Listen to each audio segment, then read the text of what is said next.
नमस्कार, मैं हूं आशुतोष और आप देख रहे हैं देश का गौरव। आज हम आपको बताएंगे कि किस प्रकार कर्नाटक सिद्धारमैया का हो गया। सिद्धारमैया शपथ लेंगे और कर्नाटक के नए मुख्यमंत्री के तौर पर उनकी ताजपोशी हो जाएगी। हालांकि वो एक बार पहले भी मुख्यमंत्री रह चुके हैं।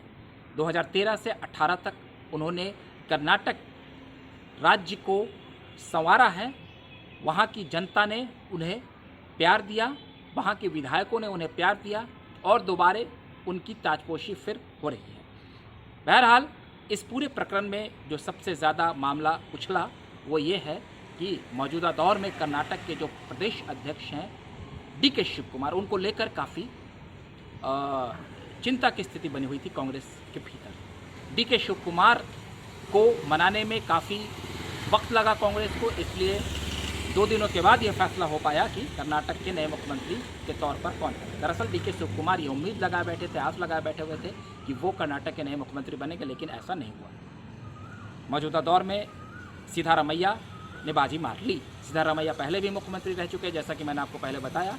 तो दोबारा एक बार फिर कांग्रेस आलाकमान ने, शीर्ष नेतृत्व ने और वहाँ के प्रदेश के नेताओं ने भी इन पर भरोसा जताया। वो कैसे, मैं आपको पूरा बात जो है संक्षेप में समझाता हूँ। इस पूरे प्रकरण में क्या क्या हुआ। दरअसल जब कर्नाटक में प्रचंड जीत हुई कांग्रेस ने 135 सीटों पर फतह हासिल की, तो उसके बाद अब यह मंथन शुरू हो गया कि कर्नाटक में मुख्यमंत्री कौन होगा। तो ये 2 नाम थे, इन दोनों की टकराहट जग जाहिर है। सिद्धारमैया भी कांग्रेस के कद्दावर नेता हैं राज्य में, और DK शिव कुमार भी मौजूदा दौर में प्रदेश अध्यक्ष हैं और उनकी भी काफ़ी लोकप्रियता है।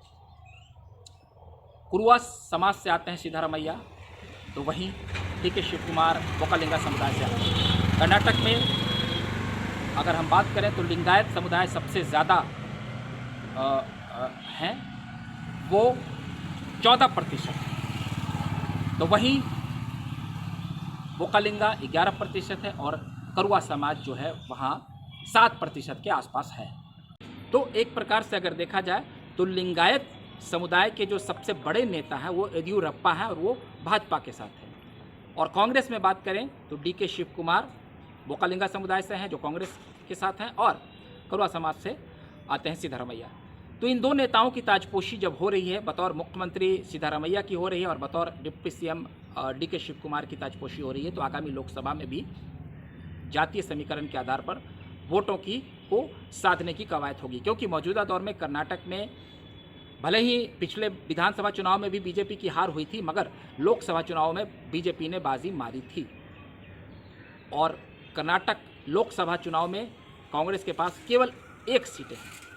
तो इस बार भी कुछ ऐसी उम्मीद बीजेपी लगाई हुई होगी कि वो बेहतर प्रदर्शन करे, भले ही राज्य हार जाए, मगर कांग्रेस पार्टी भी जीतोड़ मेहनत करेगी कि वह इस बार लोकसभा चुनाव में भी बेहतर प्रदर्शन करे।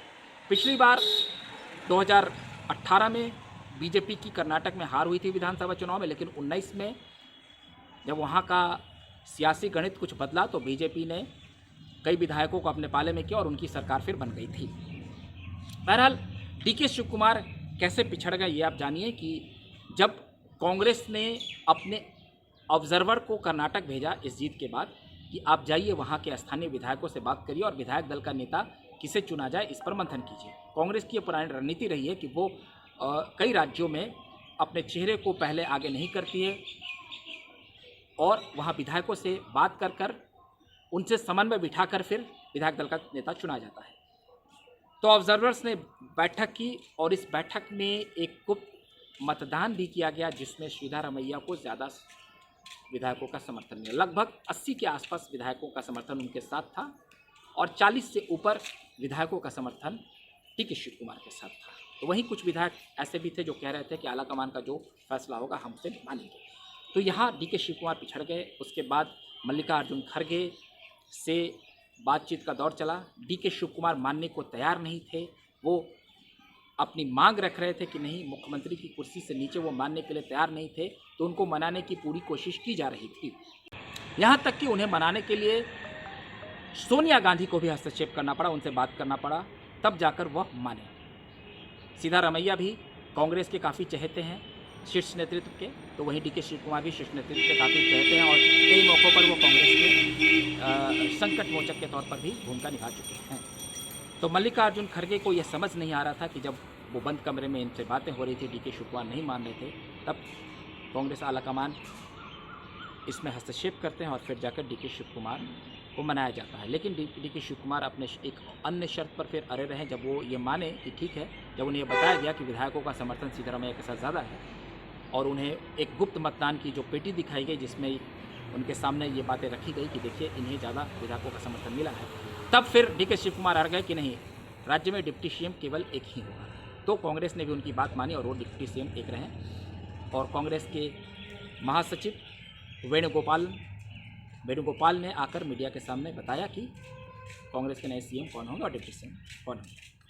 बहरहाल इस दौरान कांग्रेस के कर्नाटक प्रभारी और सांसद, राज्यसभा सांसद रणदीप सुरजेवाला ने भी एक बात कही, जैसा कि आप उस बात पर गौर फरमा सकते हैं कि उन्होंने डीके शिव कुमार के नाम के साथ ये भी कहा कि 2024 तक वो प्रदेश अध्यक्ष रहेंगे। 2024 तक प्रदेश अध्यक्ष रहेंगे, इसका एक मतलब ये भी है कि 2.5 साल का फॉर्मूला भी फिक्स किया गया है। हालांकि इसे कागजी तौर पर या इसे सामान्य तौर पर डिस्क्लोज तो नहीं किया गया, लेकिन ये एक आपसी सहमति बनाई गई है कि 2.5 साल का फॉर्मूला होगा। हालांकि पहले कौन होगा इसको लेकर भी डीके शिव कुमार कह रहे थे कि कई राज्यों में ऐसा हुआ है कि कांग्रेस ने ये बात जब वहाँ के लीडर्स के सामने रखी तो पहले जो मुख्यमंत्री बना वही फिर बाद में 5 साल के कार्यकाल तक रह गया और दूसरे मुख्यमंत्री को मौका नहीं मिला। लेकिन बहरहाल ये एक परिस्थिति है। लेकिन दूसरी परिस्थिति ये भी कि अगर 2024 में लोकसभा चुनाव में अगर कर्नाटक में 1 सीट से ऊपर, अगर 10 सीटों से ऊपर तक कांग्रेस को ले जाने में डीके शिव कुमार अगर भूमिका अदा करते हैं तो हो सकता है उन्हें मुख्यमंत्री की कुर्सी इनाम के तौर पर मिले। बहरहाल